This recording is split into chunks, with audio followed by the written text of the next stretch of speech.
Okay, well, good morning, everyone, and welcome to the third annual Higher Education Analytics Data Competition, or HEAD competition. An exciting morning. I'd like to begin by offering a land acknowledgement. As I say, I'd like to begin in the spirit of truth, respect, and reconciliation by honoring and recognizing the ancestral and unceded territories across this land of many First Nation, Métis, and Inuit peoples, a land that they call home. In addition, I personally want to recognize that the land on which I reside is the traditional territory of the Erie, Neutral, Huron-Wendat, Haudenosaunee, and Anishinaabe. This territory is covered by the Upper Canada Treaties and the Dish with One Spoon Wampum Belt Covenant, an agreement between the Haudenosaunee and Anishinaabe to share and care for the resources around the Great Lakes.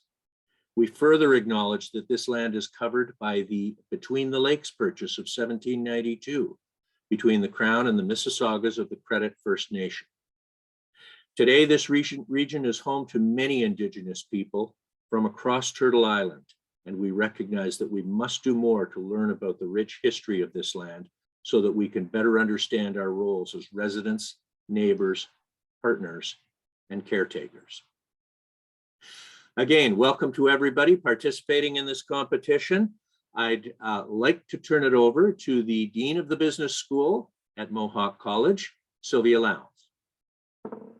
Thank you so much, Drew.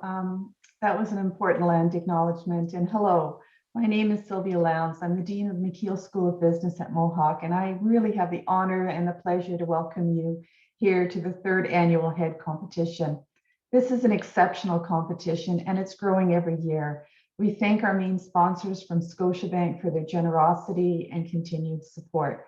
We also thank the Institute for Smarter Government, the IBM Skills Academy, and of course, Mohawk College for sponsorship support as well. This year, we had 46 teams register from 6 institutions. A total of 20 teams submitted from 3 institutions. And what a great panel of judges we have with us over the next couple of days. Juliana Petrovich from the City of Hamilton. Juliana is the project manager for the Transportation and Parking Department of the City of Hamilton, and she's going to deliver our keynote and introduce our problem. Paul Gallagher is here with us from Shopify. Shirin Jabardi joins us from Scotiabank, and Vivek Patel is also here with us from Stridley Solutions.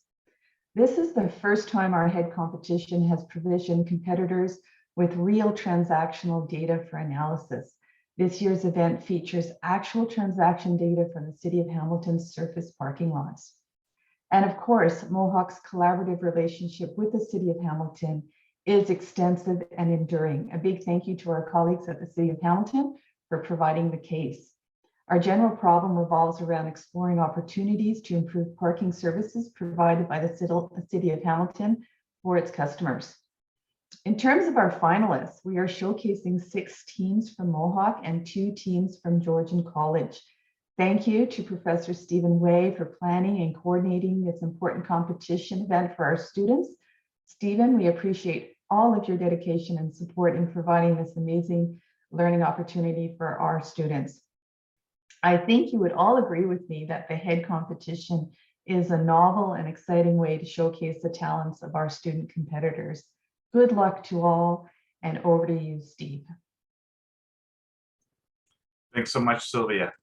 At this point, I'd like to introduce our keynote speaker from the City of Hamilton, Juliana Petrovich. She has been working with the city for several years and is currently working in the transportation and parking area. She has helped us with the construction of this problem and the provision of this data set, and we welcome her expertise and her input on this challenging problem for the City of Hamilton moving forward. Juliana. Thanks for having me, Steve. I'm going to do a short presentation, and then everybody is welcome to ask questions. My apologies, it's not the greatest or most informative presentation, although I'm not sure that most of you are that interested in the true operations of parking anyways. So hopefully it gives you the information that you need to redirect yourselves to a better product for phase 2 in the exciting competition for $1,500. So I am going to attempt to share my presentation.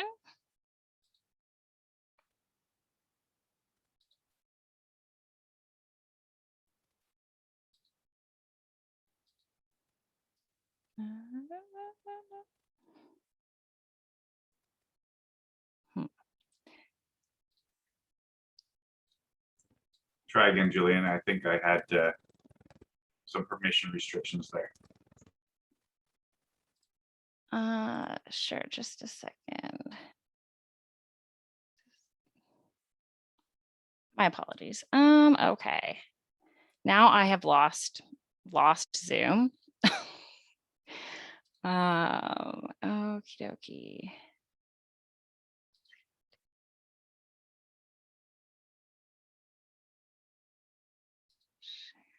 All right.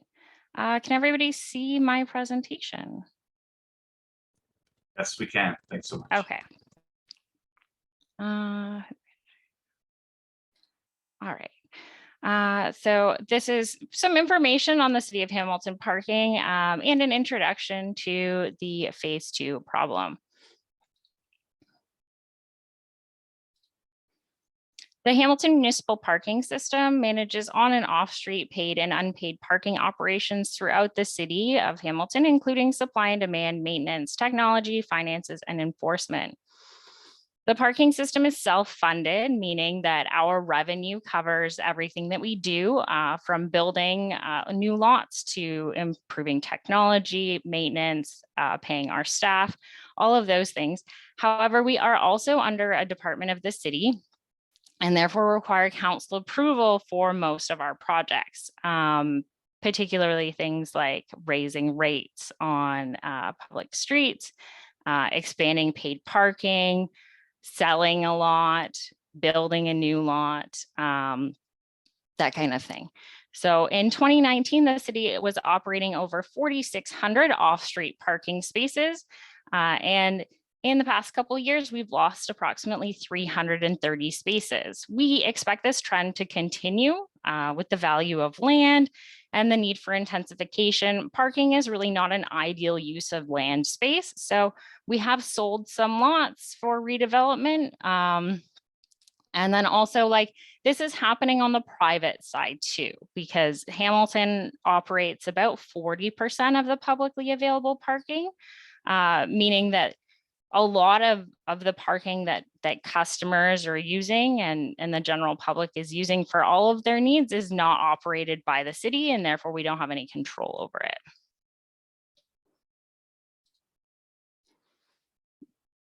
This map came from the parking master plan, and it highlights the 13 BIAs, or areas of the city, and it's just kind of intended to give you an idea of how large the scale is of our parking system. The highlighted areas are, again, the BIAs. That doesn't necessarily mean that these are areas of paid parking, although for most of them it is.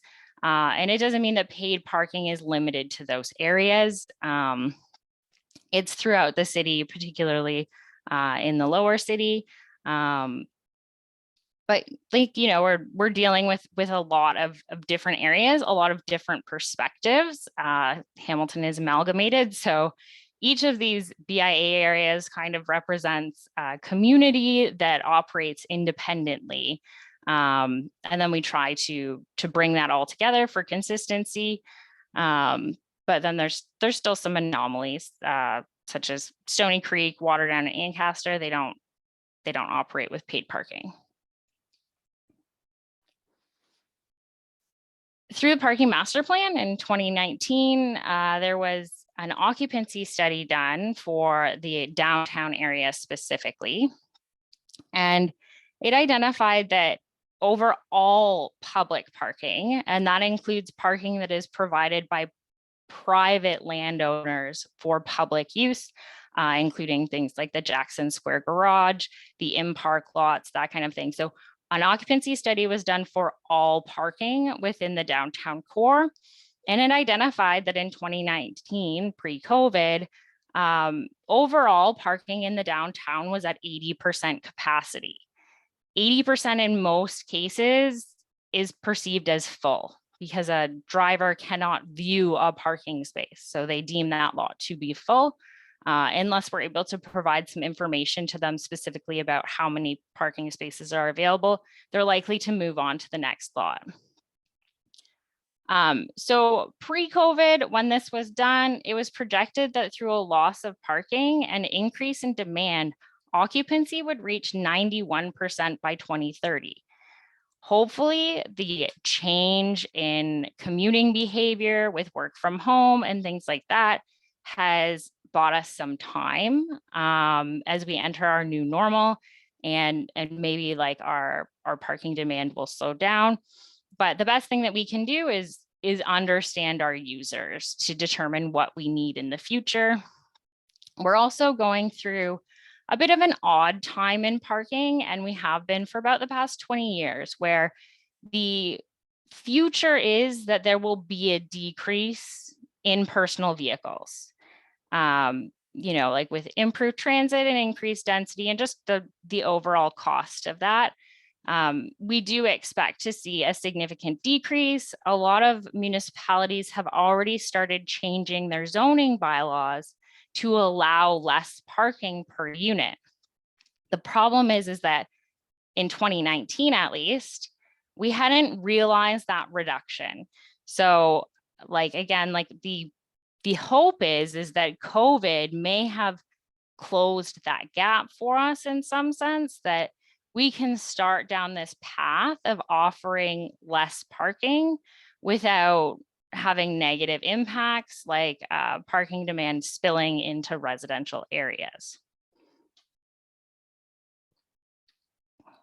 So for phase one, you were provided with all surface lot parking transactions from January 23rd, 2020 to December 31st, 2021. That did not include the parking garages, and it did include a little bit of data for some on-street meters, but that wasn't intended to be used in the analysis.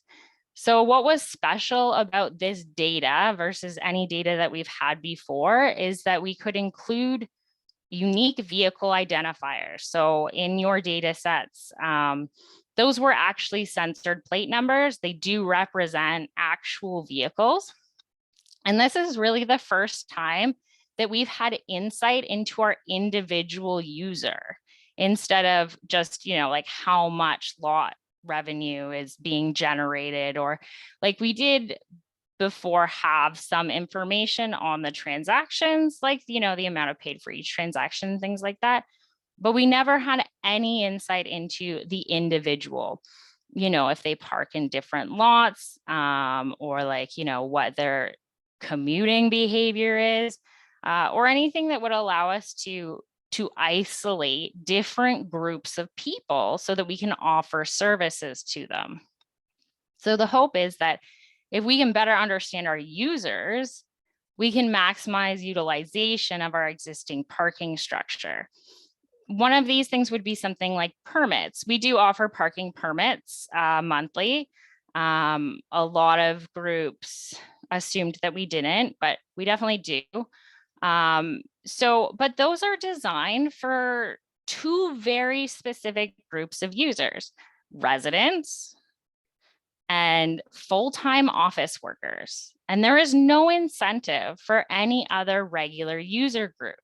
So one group that is often underserved would be your part-time employees.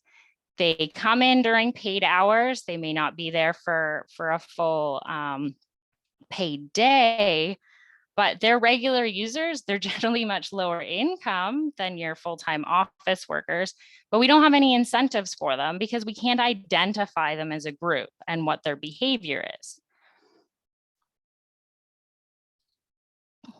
So the data pitfalls from your posters, which as the top 8 were fairly good, but this is a data competition. So pretty much without fail, every group modeled January 1st to 22nd, 2020, and March 25th to August 17th, 2020.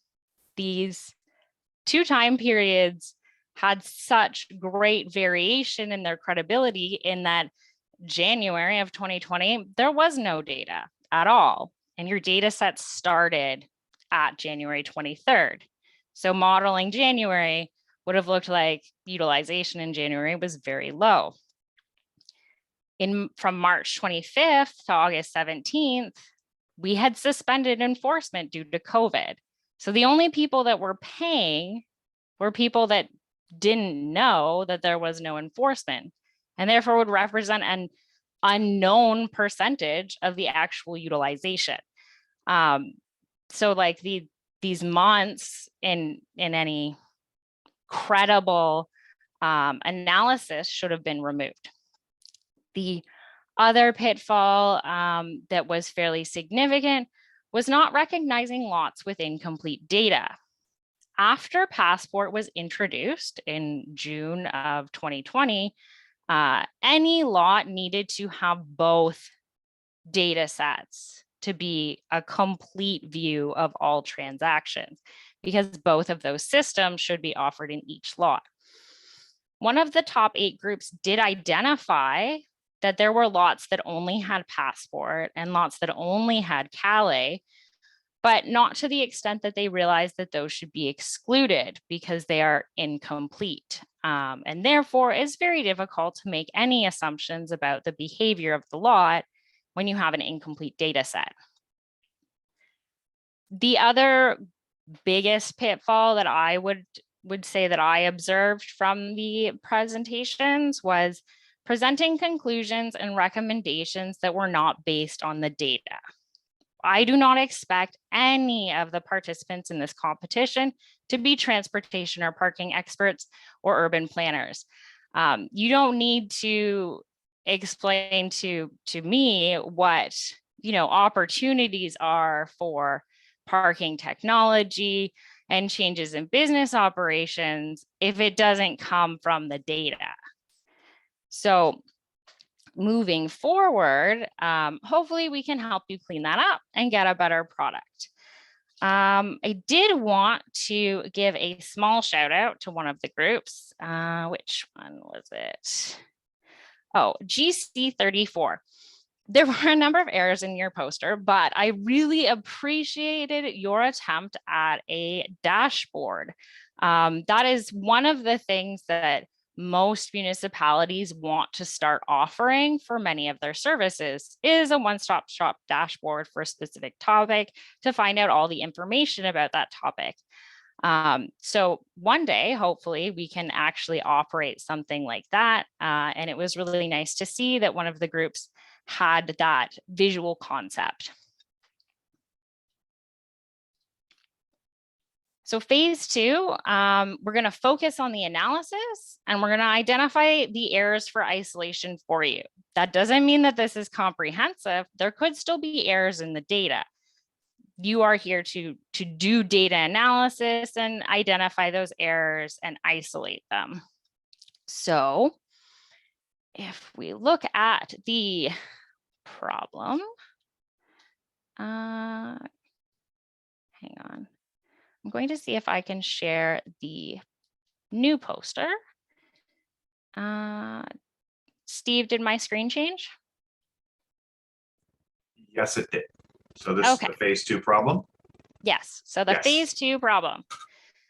So we are going to refine the problem and refine your data to gather some insights. There were a lot of errors, so we're gonna slim down your data set and point out the inconsistencies with the data to allow you to clean up the data and get the best information possible. So you're only gonna be working with 2 months of each year, and we have added a 2019 data set. So because Passport did not come into effect until 2020, your 2019 data set is simply Calais. These 2 months are fairly consistent across each year, and that there was nothing unusual going on in them other than COVID, obviously, in 2020 and 2021, but our enforcement was normal. Everything was operating the way it normally does, except there was just less people in 2 of those years. So you're going to also remove all transactions associated with lots that have incomplete data. So we've provided you a lot listing that explains if each lot has good or bad data, essentially.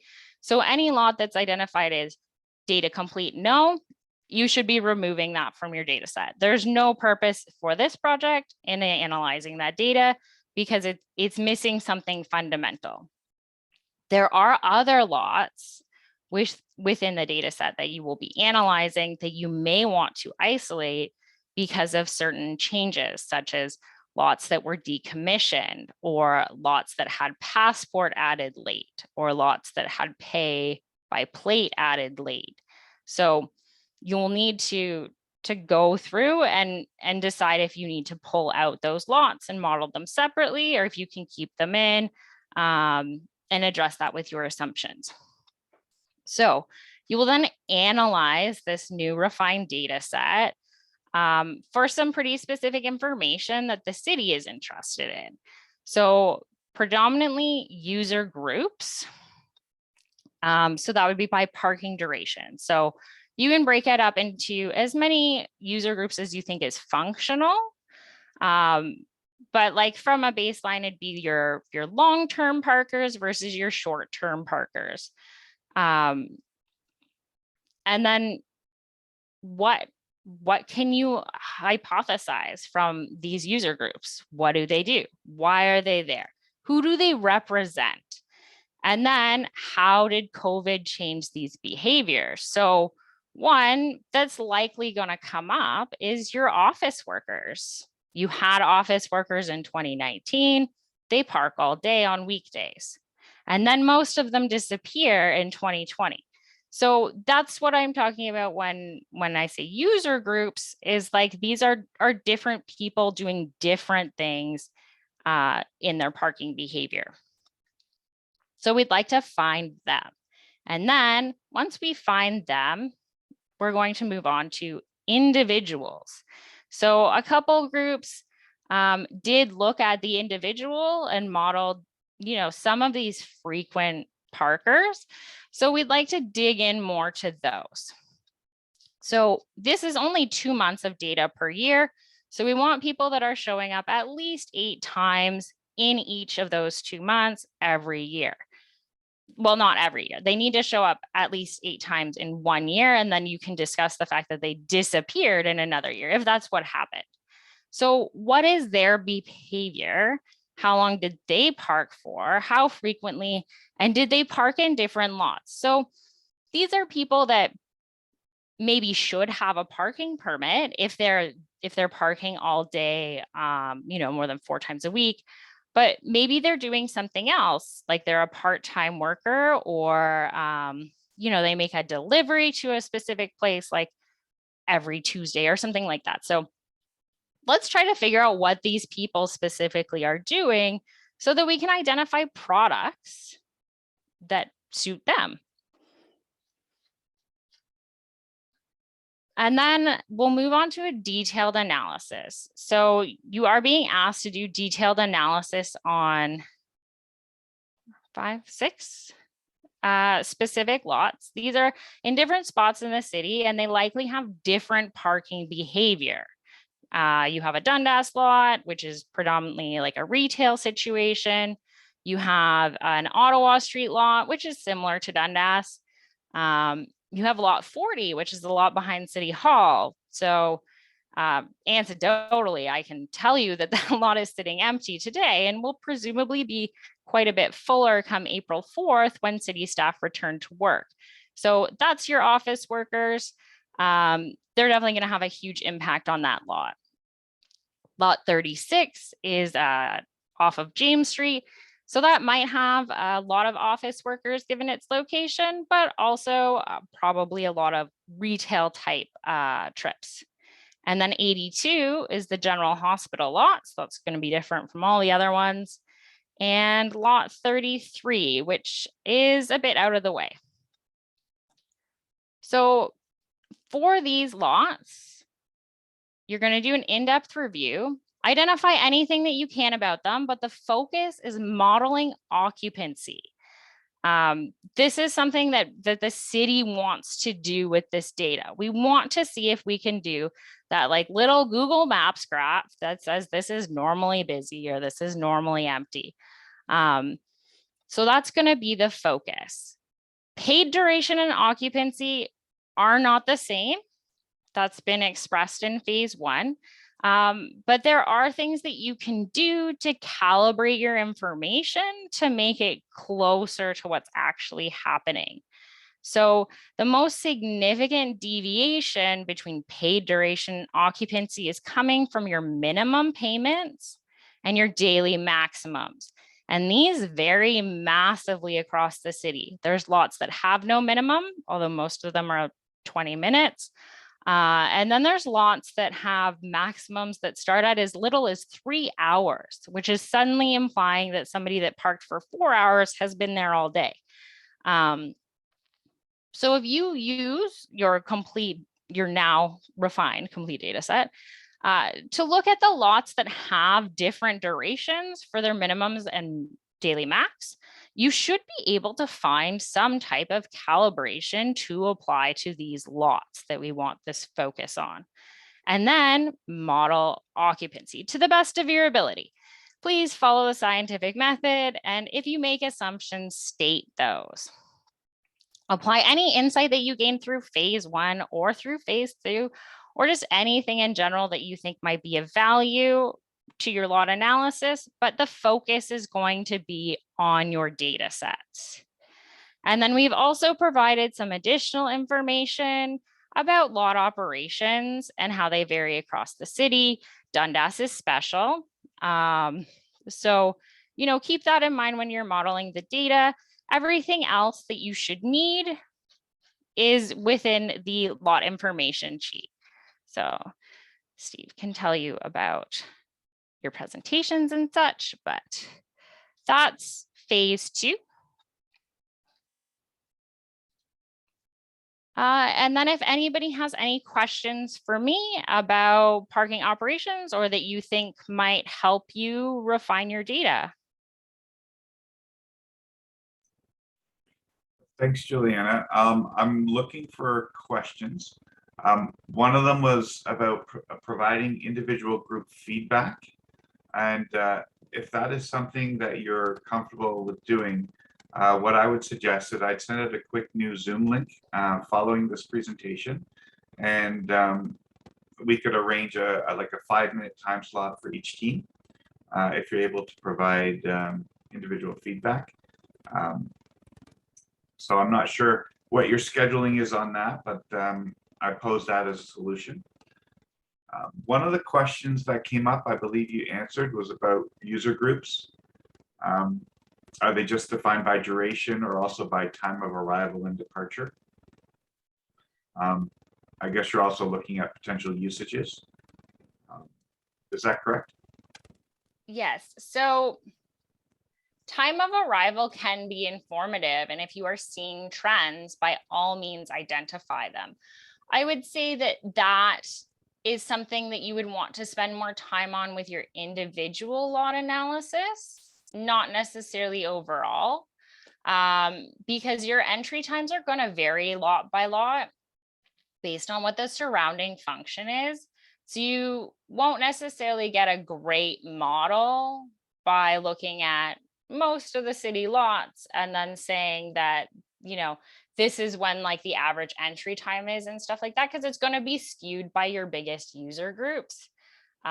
So by all means, it is very important information, but I would focus that on your individual lot assessments or separate it out and state your assumptions if you want to look at that as an overall analysis.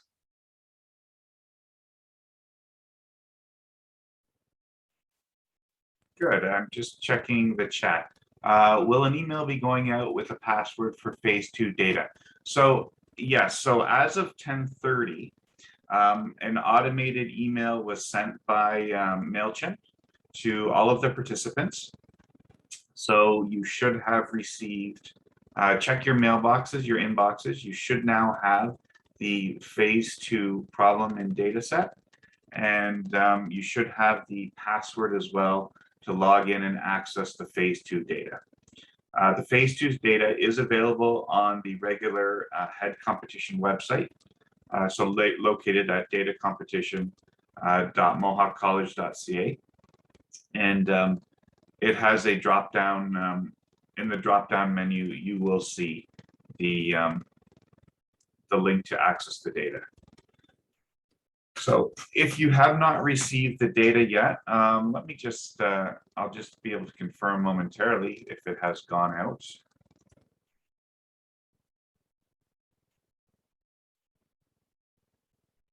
Perfect. All right, that's great.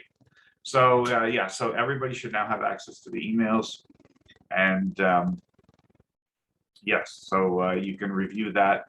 The other thing is I will be posting a copy of this presentation up to YouTube, and I will provide and circulate a link to that when that's done, and that will take approximately 1 hour once that's posted. So any of the teams can review Juliana's presentation at that time. Any other questions? I'd like to thank Drew for showing up, and for Sylvia for their opening remarks. Thank you very much, Drew, and by all means, enjoy the rest of your day and do what you need to do, and we'll keep hammering away at this problem. Thanks so much, Drew.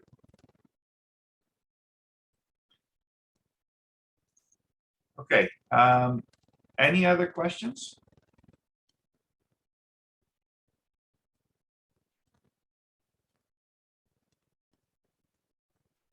Okay, well, I'll wish all of you good luck in the remainder of the competition. I will be sending out links to the recording. Oh, we do have one last question here, Juliana. The question comes from Hong Lung Fan. Do we need to use the data of all the lots?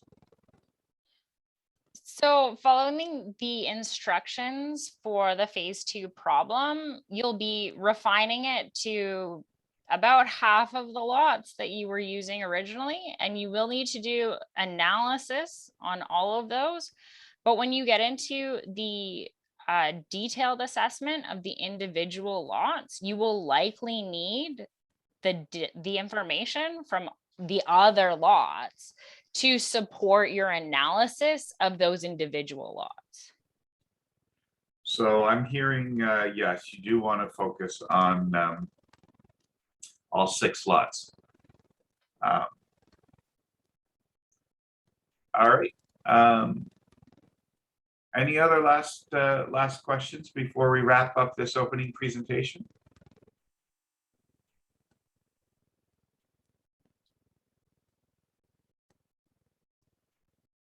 All right, well, I'm going to look from me in the next 5 minutes, an email regarding setting up a quick Zoom meeting with each of the 8 teams to get some feedback on your posters. And then you can start beginning, and your presentation materials will be due tomorrow morning at 9 a.m. You can upload your materials to the same shared folder that you had in phase 1. And then presentations will begin at around 10 a.m. tomorrow morning. We will inform you of the order tomorrow morning. And I wish you all good luck. And we'll follow up with feedback and a link to the presentation. Thanks so much, everybody. Take care.